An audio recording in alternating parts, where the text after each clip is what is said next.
Chers auditeurs, bonjour, bienvenue à ce nouvel épisode du balado L'état du monde. Aucun changement, à l'exception du rideau qui est finalement ouvert derrière moi, parce que la température est plus aussi chaude qu'auparavant, même si on se maintient à un beau 22-23 degrés. Donc j'ai maintenant la possibilité, sans avoir à trop souffrir, de bénéficier d'un peu de vitamine D. Toujours en ma compagnie, Jocelyn Coulon à Montréal. Salut, Ça va bien? très très bien. Bon. Il fait pas aussi chaud qu'à Erevan, mais il y a un très beau soleil. Bon, ben tant mieux, il faut en profiter. On m'a dit qu'au Québec, l'été des Indiens, ça durait depuis presque un mois. Oui, Donc, effectivement. profitez-en parce que l'hiver s'en vient. Oui, Bon, ben écoute, aujourd'hui, trois gros sujets. Donc, on va parler de la crise politique. Peut-être qu'on devrait peut-être même commencer à parler d'une crise de régime en France. Donc, c'est le premier sujet qu'on va aborder avec vous aujourd'hui. Ensuite, on doit inévitablement parler de la récipiendaire du prix Nobel de la paix 2025, qui n'est pas Donald Trump, mais d'une certaine façon, on va en discuter. Donald Trump n'a pas critiqué la décision du comité Nobel. Et puis, ben, on va terminer en discutant du plan de paix à Gaza, évidemment, après un peu plus de 2 ans de conflit, parce que tout ça avait commencé le 7 octobre 2023. Donc, il y a l'espoir, un rayon de soleil à l'horizon que peut-être ce conflit-là va enfin se terminer. Donc, ce sera le troisième sujet pour aujourd'hui. Mais commençons par la situation politique en France. Donc, il y a eu un changement de gouvernement. Sébastien Lecornu a succédé à Sébastien Lecornu, si vous avez suivi l'actualité comme nous cette semaine. Donc, écoutez, vraiment quelque chose de vraiment, vraiment exceptionnel. Donc, Sébastien Lecornu avait été nommé premier ministre il y a environ 2, 3 semaines de ça. Et puis, sa tâche, ça, c'était de former un gouvernement. Donc, il a annoncé la formation de son gouvernement dimanche dernier. Et puis, ben, lundi matin, il y a déjà des membres de son gouvernement qui démissionnaient, donc son gouvernement est tombé. Donc, son gouvernement, ses ministres sont restés en place pour à peu près 13, 14 heures. Et puis, écoutez, c'est un peu loufoque la raison pour laquelle le gouvernement est tombé. C'est pas parce que l'Assemblée nationale n'a pas accordé sa confiance au nouveau gouvernement, c'est que vous avez le chef des Républicains, Bruno Retailleau, qui était ministre de l'Intérieur, qui avait été bien. renommé ministre de l'Intérieur, a appris dans le courant de la soirée de dimanche à lundi que Bruno Le Maire, lui-même un ancien républicain qui avait joint Emmanuel Macron lors de sa première élection à la présidentielle et qui avait été ministre des Finances jusqu'à l'année dernière et avait été nommé ministre des Armées. Et lorsque Bruno Retailleau a découvert le poteau rose qu'un ancien républicain qui avait défroqué pour passer chez les macronistes et qui avait été ministre des Finances sous Macron et qui, d'une certaine façon, avait, on peut pas dire qu'il était responsable de la crise budgétaire de la France, mais en tout cas, il y a beaucoup de personnes qui sont responsables de ça, mais le fait est que c'est lui le ministre des Ouais, Finances ouais. pendant la dégradation de l'état des finances publiques en France.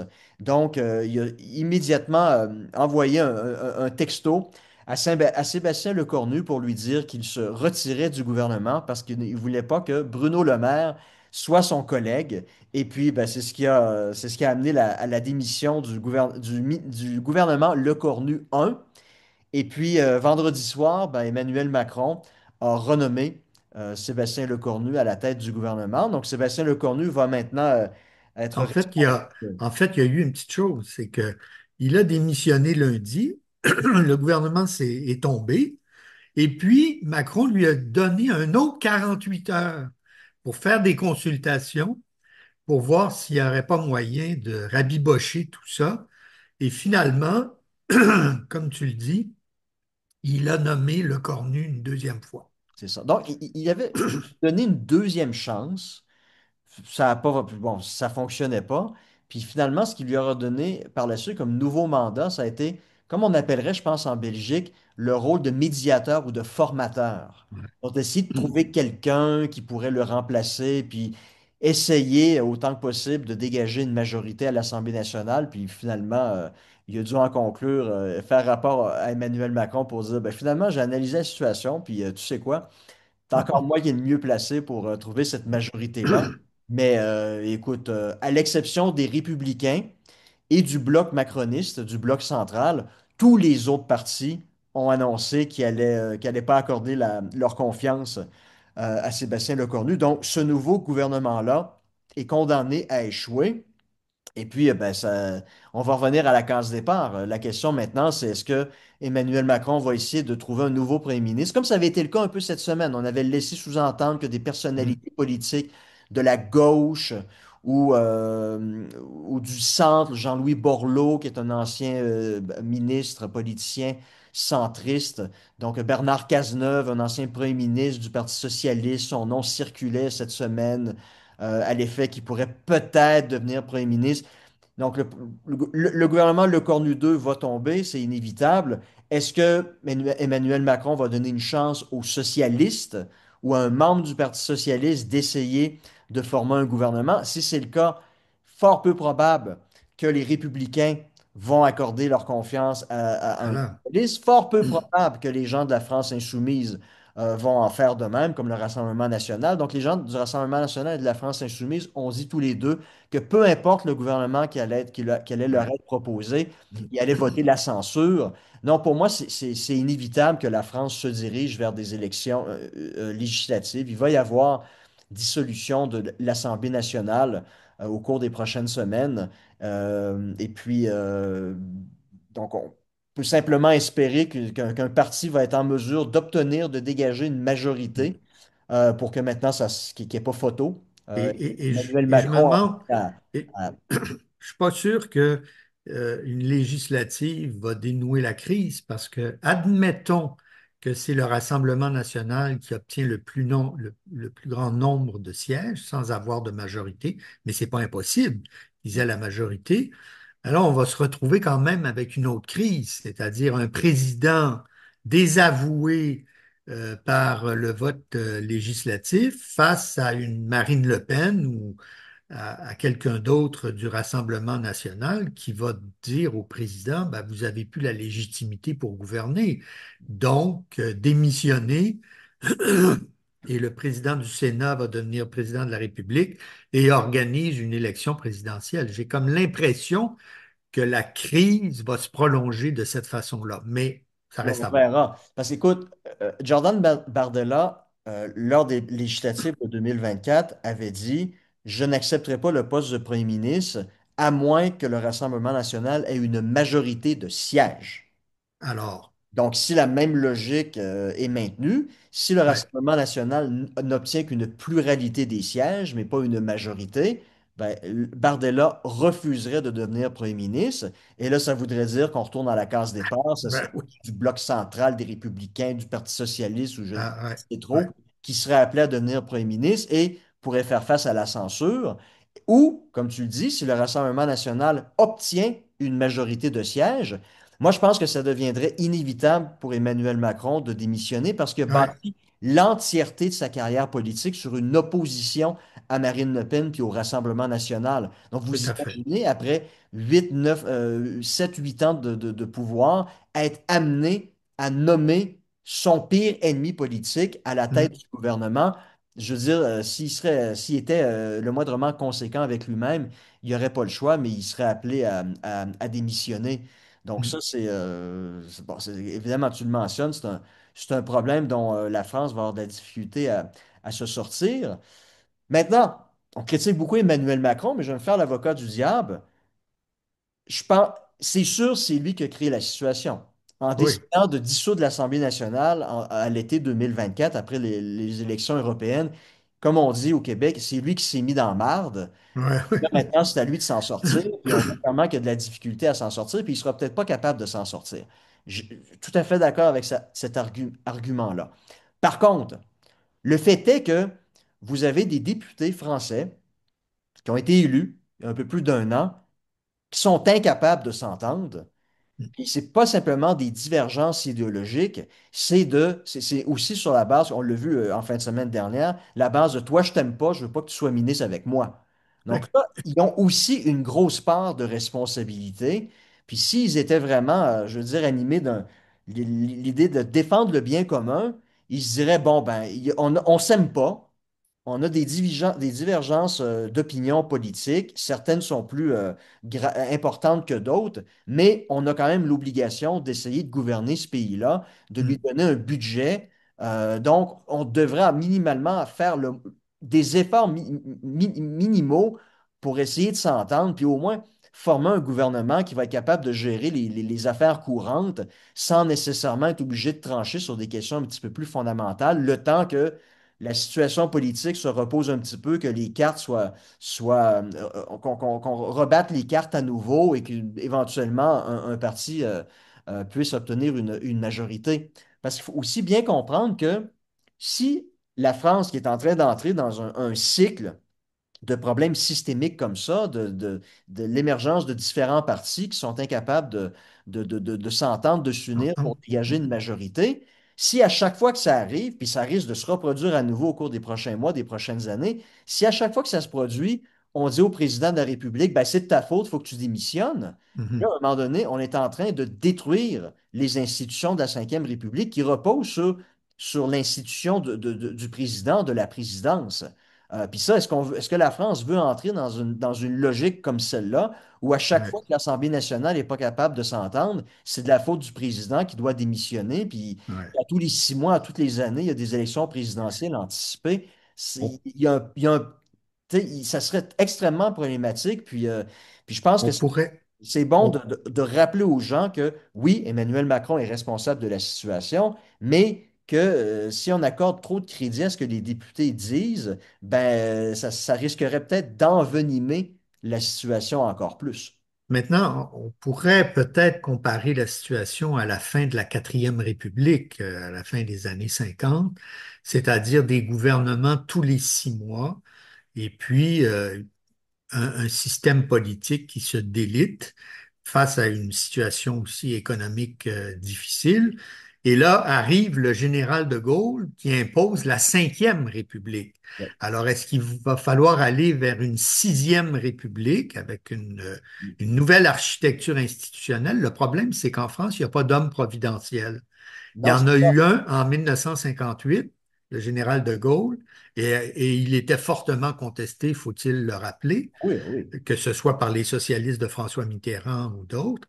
Mhm. Mais au moins, il y a eu cette relance et puis le système politique a été rebâti sur d'autres fondations. C'est Est-ce ça. qu'on peut faire ça aujourd'hui? Mélenchon a lancé l'idée de la Sixième République, mais il faut voir ce que ça veut dire exactement. Ben, c'est ça, sa sixième République, c'est en fait, c'est un retour aux institutions de la quatrième République, où c'est le pouvoir législatif, l'Assemblée nationale qui prédomine. Euh, Ouais, D'accord, hein, quelque part, c'est le cas dans bien des pays. En fait, il y a eu une révolution ici en Arménie en 2018. Ils sont passés d'un régime qui était principalement présidentiel pour le transformer en régime qui était davantage législatif, axé autour du parlementaire. pouvoir de l'Assemblée nationale, des députés. Ça peut très bien se faire, mais le problème, c'est, voulez-vous réellement que ces gens-là, qui ne sont pas capables de s'entendre à l'heure actuelle, les députés, aient les pleins pouvoirs? Je veux dire, à quelque part, là, c'est bien beau de penser à une nouvelle architecture institutionnelle, mais il ne faut pas que ça soit pour le pire non plus. Puis, à la lumière de ce qui se passe à l'heure actuelle, ça serait essentiellement de donner tous les pouvoirs à des individus qui, depuis 14 mois, ne sont pas capables de s'entendre, puis les raisons Ouais, pour lesquelles ils s'entendent, bien souvent, sont bancales. ouais, Donc, ça va pas, non, ça va pas bien en France. Mais une chose est sûre, les institutions de la Ve République ont été, comme tu le dis, comme tu l'as rappelé, ont été bâties par le général de Gaulle dans une large mesure parce que c'était lui qui allait assumer la charge, les tout fonctions à de fait. président de la République. Donc, c'était Ouais, un homme solide qui avait la carrure pour être président. Puis la France, dans les années qui ont suivi, la France a été assez chanceuse pour avoir des gens des hommes qui lui ont succédé, qui n'avaient pas la même carrure que le général de Gaulle, mais qui avaient quand même là, la personnalité présidentielle. Georges c'est sûr. Pompidou, Valéry Giscard Car d'Estaing, destin. qu'on l'aime ou qu'on ne l'aime pas, François Mitterrand, Voilà. Jacques Chirac aussi dans une certaine mesure, Nicolas Sarkozy également, mais le problème c'est que depuis Sarkozy, Hollande, Macron, là, on se rend compte que c'est un système qui dépend de la présence entre guillemets, d'un homme présidentiel, d'une personne qui a la carrure pour, Ouais. pour être un monarque élu, parce que c'est ça les institutions de la Ve Ouais. République. Ouais, oui. Tout à Le fait. problème, c'est que ce système-là ne peut pas fonctionner quand cet individu-là n'est pas présent, n'existe pas dans la société. Mais est-ce que c'est pas ça le problème aussi? C'est-à-dire que les Français sont toujours à la recherche de l'homme providentiel depuis la Révolution. Puis, ils ont eu combien de constitutions depuis la Révolution? 12, 15? Combien de régimes différents, des empires, des royautés, Oui, oui. la République, Ils ont cinq eu, républiques? ils ont eu Je veux dire, cinq républiques, l'État c'est une français. farce. Oui, ils ont eu cinq républiques, l'État français. Ils ont eu Voilà. l'Empire, la Deux monarchie. empires, La monarchie, la monarchie avec Louis XVIII et son Louis frère, XVIII. la monarchie de Juillet avec Louis-Philippe. Non, c'est puis, puis le deuxième empire avec Louis-Napoléon, le neveu de Bonaparte. Tu Ouais. sais, le général de Gaulle disait, puis le chiffre a toujours évolué, il dit, comment voulez-vous gouverner un pays Pays. où il y a Deux 250 ou c'est ça, je dis le chiffre sortes de fromage. 250 sortes de fromages. Donc, la France est en soi un pays ingouvernable. Ouais. C'est ça, les Français, en 1793, ils ont coupé la tête du roi, mais depuis cette époque-là, depuis presque Ils, ils ch- 50 ans, ils ils cherchent. cherchent à toujours avoir un roi Ouais. pour les gouverner. Donc, en tout cas, on va On voir. leur souhaite un régime parlementaire canadien plate, mais efficace. Oui, c'est ça, avec un système électoral injuste, mais qui au moins a l'avantage de favoriser l'émergence de grandes majorités. Peut-être Voilà. Peut-être là, le seul homme providentiel qui pourrait peut-être émerger à l'heure actuelle, il est très, très, très présent dans la sphère médiatique depuis la dernière année. C'est un type Oui, issu de la droite qui a fait beaucoup d'ouverture vers la gauche, qui a participé à des conventions avec la France insoumise, qui a pris position en faveur de la Palestine. Ça serait Dominique de Villepin oui, qui incarne peut-être, c'est peut-être l'individu qui incarne le plus la fonction présidentielle, c'est sûr. mais à l'heure actuelle, dans les sondages, il est crédité d'à peu près 3, 4, 5%. Est-ce que ça... Bon, mais bon, Sait-on jamais, hein? Le général de Gaulle, à Et- son retour en et- 58, selon les sondages, il était lui aussi aux alentours d'à peu près 5% d'appui, là. OK. Des choses peuvent Alors, changer très rapidement en oui, politique. oui, en politique, une journée, c'est très, très long. Ouais. Bon, Ben ben, écoute, parlons... on va suivre le feuilleton, hein, parce que ça va continuer encore plusieurs semaines. c'est sûr. Moi, je vais vous parler du Parlons du prix Nobel. Nobel. Prix Nobel de la paix, donc, qui a été accordé vendredi, donc il y a une journée, on enregistre samedi matin. Et donc, ce n'est pas Donald Trump qui l'a eu. Réglons cette affaire. Trump poussait beaucoup sa candidature et d'autres personnalités aussi poussaient sa candidature, dont Benjamin Netanyahou et d'autres présidents ou chefs de gouvernement. Et il ne l'aura pas eu, malgré le fait qu'il aurait peut-être pu l'avoir. Parce que on a un mauvais exemple depuis 15 ans, c'est que Barack Obama a obtenu le prix Nobel de la paix 7 mois après être devenu président. Donc, il n'avait pas fait grand-chose d'autre que de semer l'espoir d'une nouvelle présidence et puis d'être Mettre fin au complètement conflit que George différent, Bush aussi avait voilà, enclenché en d'être Afghanistan, en différent Irak. Ouais, de ça, Bush. ça. Et donc, il avait obtenu, et lui-même avait avoué que c'était trop tôt pour obtenir le prix Nobel. Donc, Et les gens du comité Nobel avaient aussi admis par la un suite. petit peu plus tard, oui. C'est pas la même Alors, chose. dans le cas de Trump, il y avait un texte intéressant dans le Washington Post cette semaine qui disait, ben, malgré tout, lors de son premier mandat, il a été responsable de la signature des accords d'Abraham, c'est-à-dire entre Israël et quatre pays arabes qui ont rétabli ou établi des relations diplomatiques avec Israël, ce qui était quand même une performance parce que, Oui. à part la Jordanie, l'Égypte et puis peut-être la Mauritanie, il n'y avait pas grand pays arabe qui avait des relations officielles. Puis il est utile de rappeler aussi que c'est le Washington Post qui a écrit, ce texte-là a été écrit dans le Washington Post, qui n'est pas nécessairement un quotidien qui est en soi très favorable Non, au Trump. non. Alors donc, le columniste qui a écrit ça citait les accords d'Abraham du premier mandat et disait que depuis sa réélection et lorsqu'il a assumé le pouvoir au début janvier, ben, il était responsable de 7 accords de paix. On a déjà discuté de ça par le passé, toi et moi, et ces accords de paix sont plutôt fragiles. C'est presque des lettres d'entente avant la signature du contrat final. Et puis, déjà dans le cas du Rwanda et du Congo, les hostilités ont repris, je pense, 24 heures ou 48 heures après la signature de ce soi-disant accord de paix. Mais en tout cas, il y a la volonté ici d'essayer de pousser au règlement de différents conflits dans le monde. Alors, est-ce que ça valait le prix Nobel tout de suite? Peut-être pas. Peut-être que ce sera l'année prochaine ou dans 2 ans. Il ne faut jamais oublier, par exemple, que Jimmy Carter, qui a été président de 76 à 80, a obtenu le prix Nobel en 2002.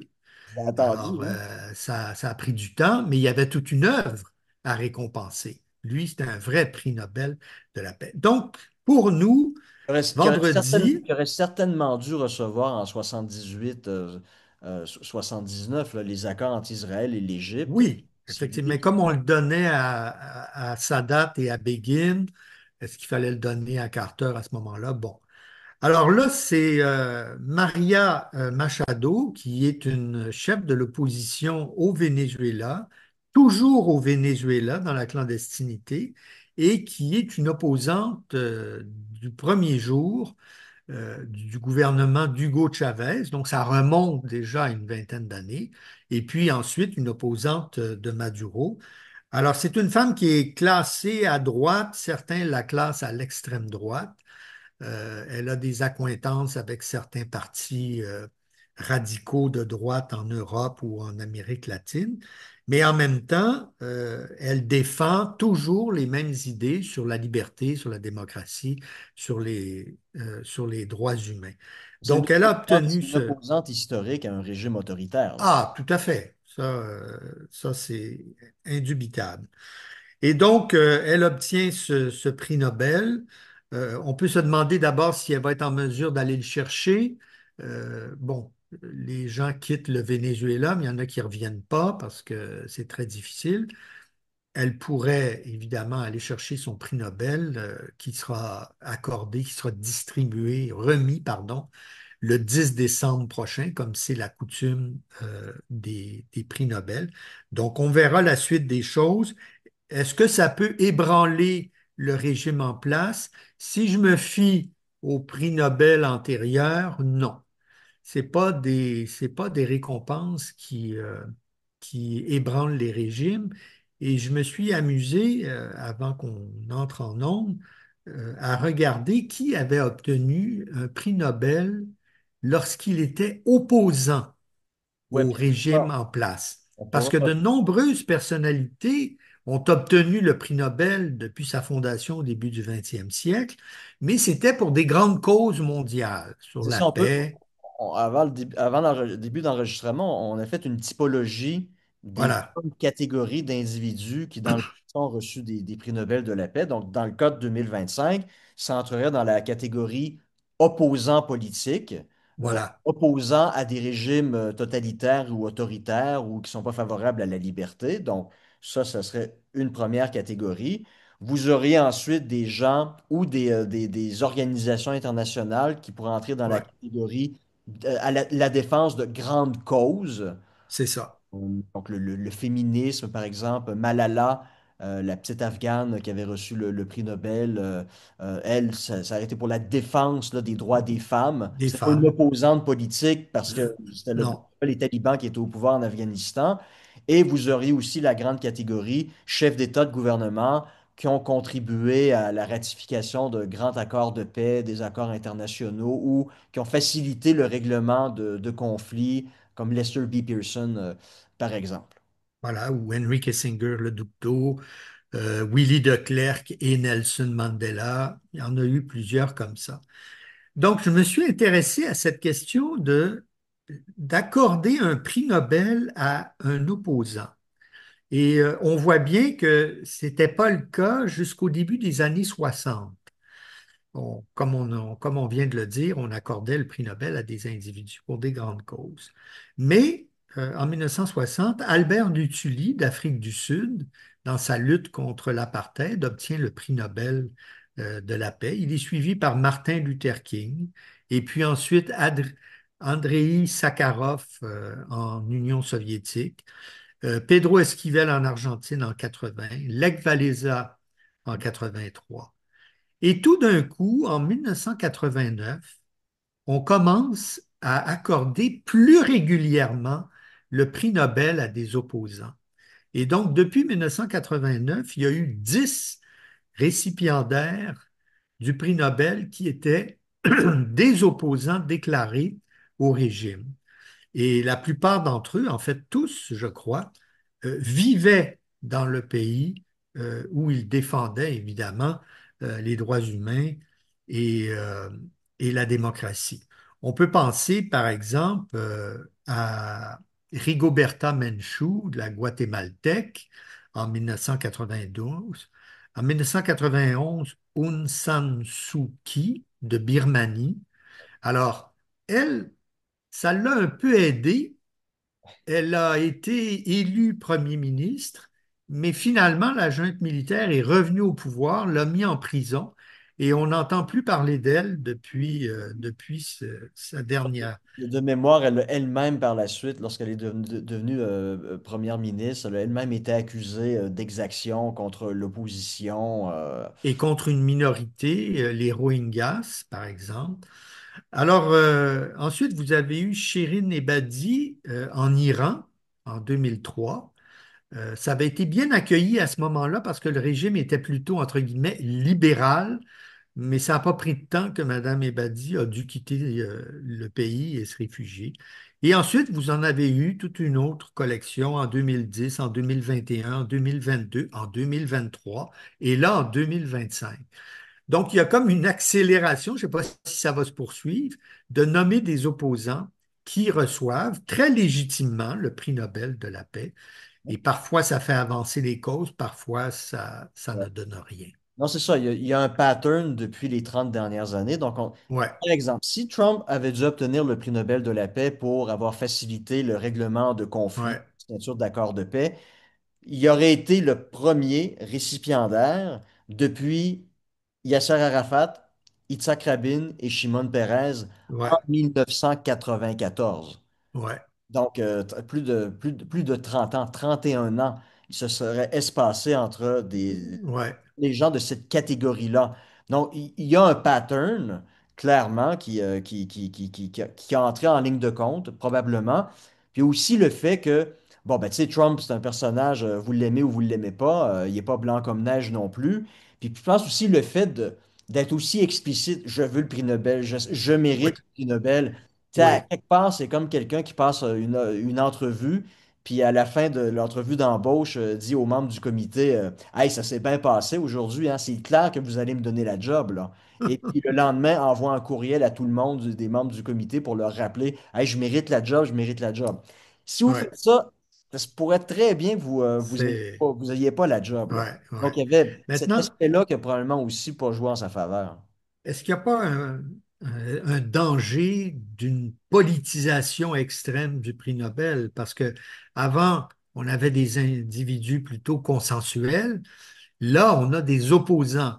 Alors, Madame Machado, elle représente un certain courant au Venezuela.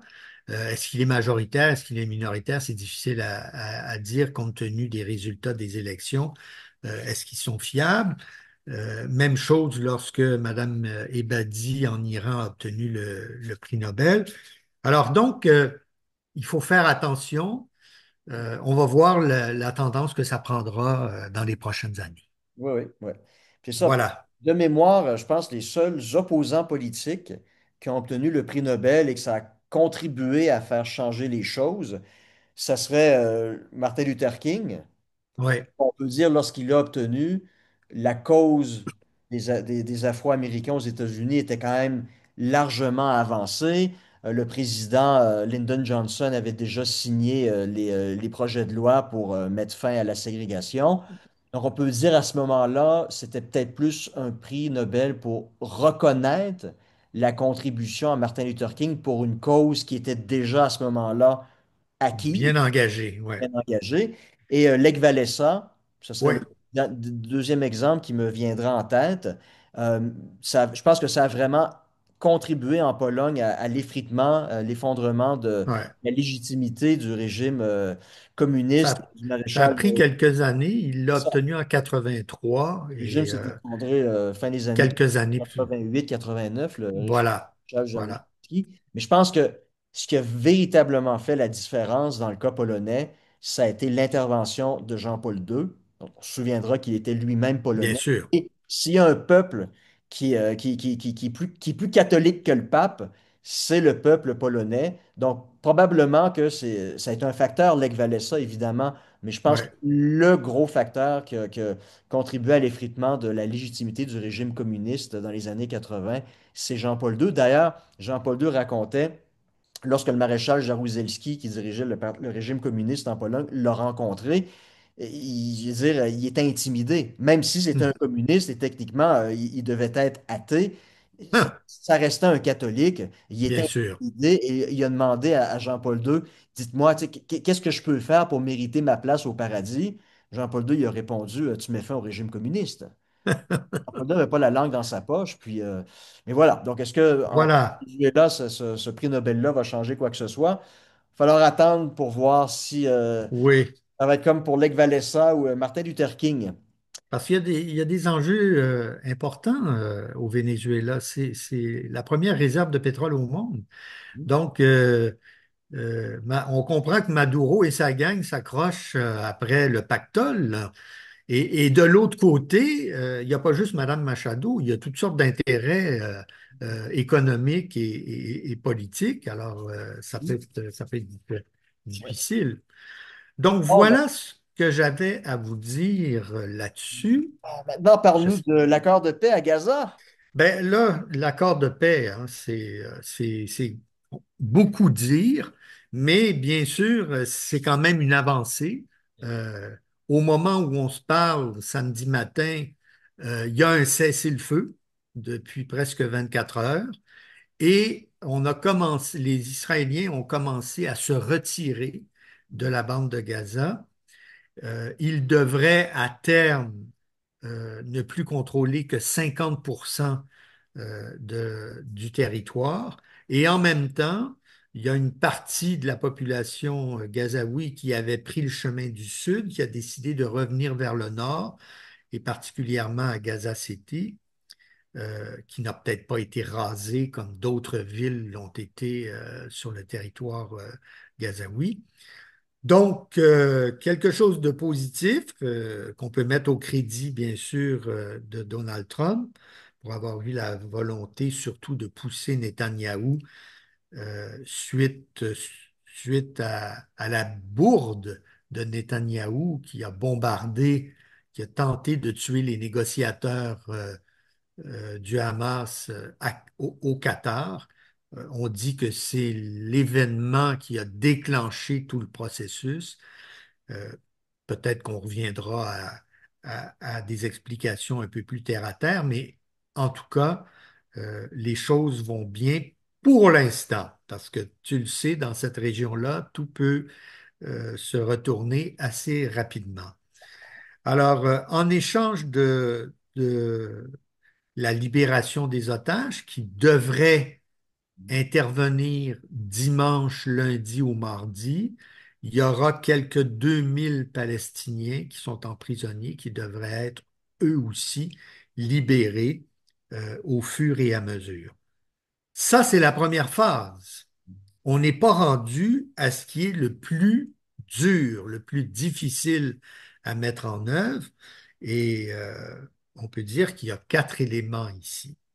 Il y a le désarmement du Hamas, il y a la gouvernance future de Gaza, il y a la force internationale qui devrait se déployer aussi à Gaza au fur et à mesure que les Israéliens quittent, mais et que les éléments de sécurité palestiniens prennent le contrôle de Gaza, sans bien sûr le Hamas, et le retrait complet des troupes israéliennes. Alors, juste le désarmement du Hamas, déjà, ça pose problème parce que le Hamas ne l'a pas accepté officiellement, même si on dit qu'il l'a accepté officieusement et qu'il a obtenu des garanties de sécurité de la part des pays occidentaux. Maintenant, pour le processus de désarmement du Hamas, je pensais à une initiative canadienne qui a accompagné le désarmement de l'IRA en Général Irlande du Nord. Chastain, ouais. Tu t'en souviens, il y avait un général canadien, John de Chastelain, qui avait été chef d'état-major et qui était responsable du processus de désarmement des milices de l'IRA. Il s'agissait d'abord de rassembler les armes, de les mettre dans un endroit en particulier, et puis ensuite de les décommissionner, je ne sais pas comment on dit ça en français, Et détruire.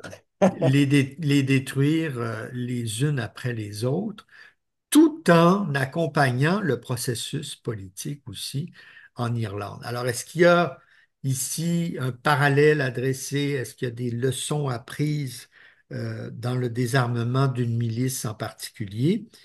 On le verra là encore, on est au début de ce processus.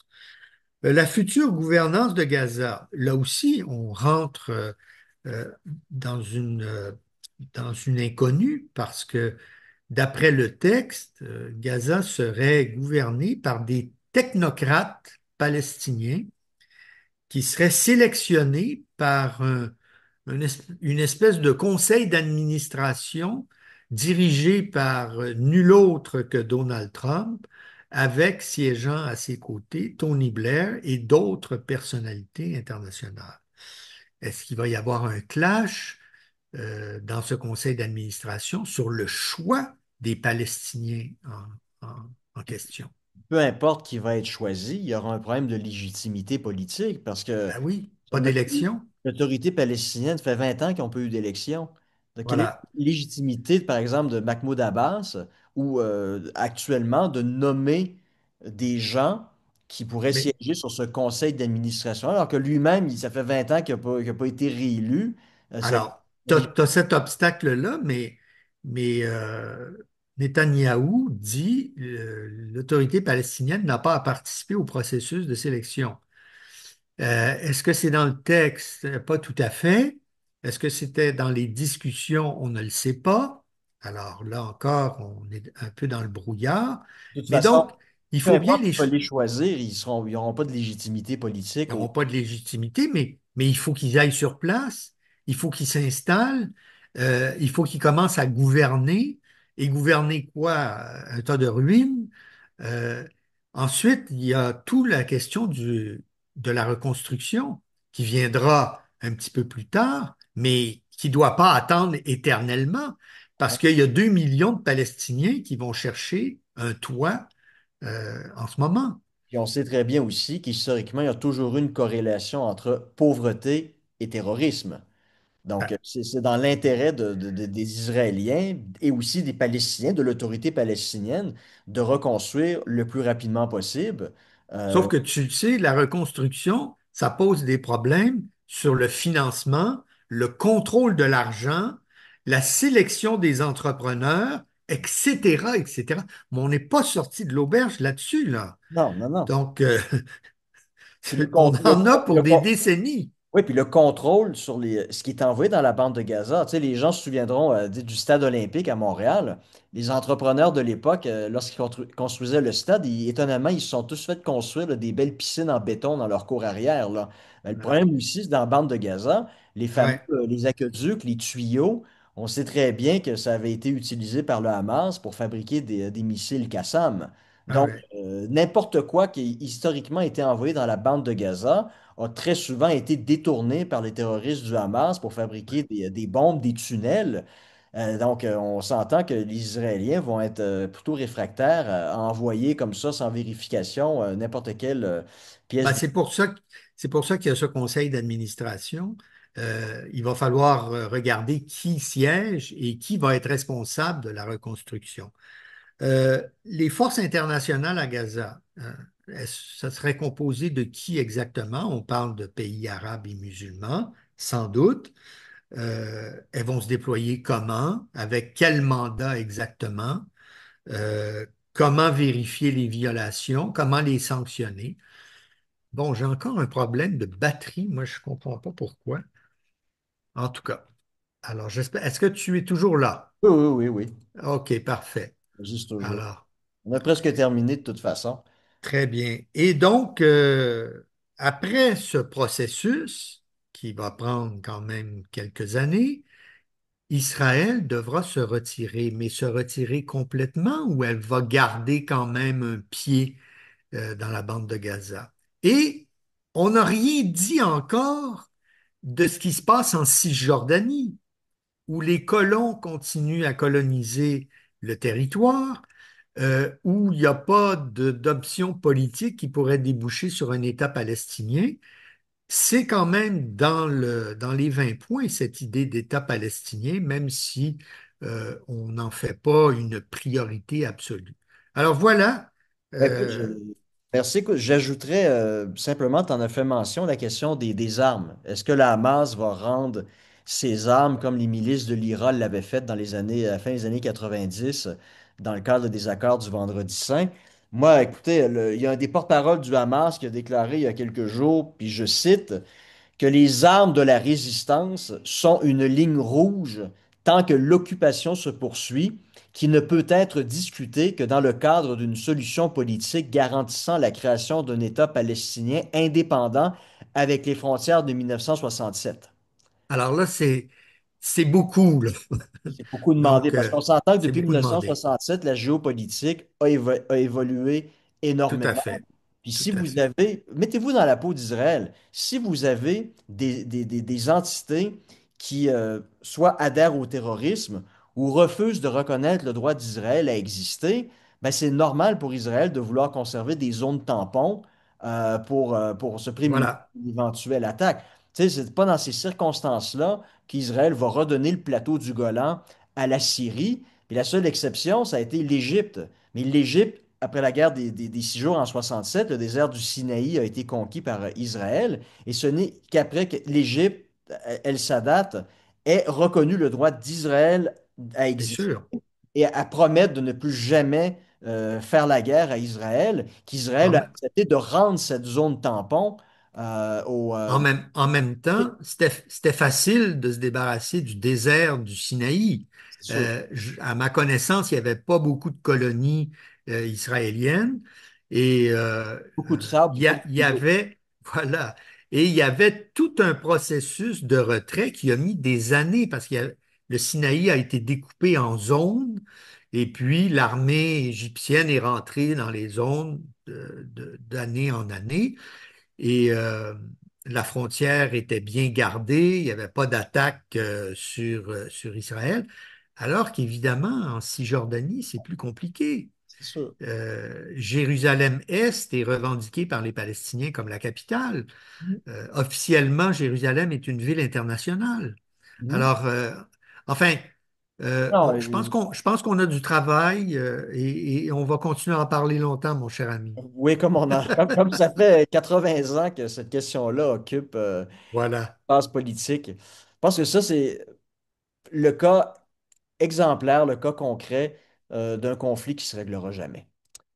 Puis c'est un peu ce qu'on enseigne dans les cours de sciences politiques. Habituellement, Habituellement, les conflits se règlent, mais malheureusement, dans ce cas-ci, c'est pas véritablement ce à quoi on peut s'attendre parce que les haines réciproques sont tellement bien ancrées de part et d'autre que le moindre compromis est ce qu'on appelle un compromis sanguin. C'est des compromis qui sont essentiellement impossibles à faire tellement la haine est bien ancrée.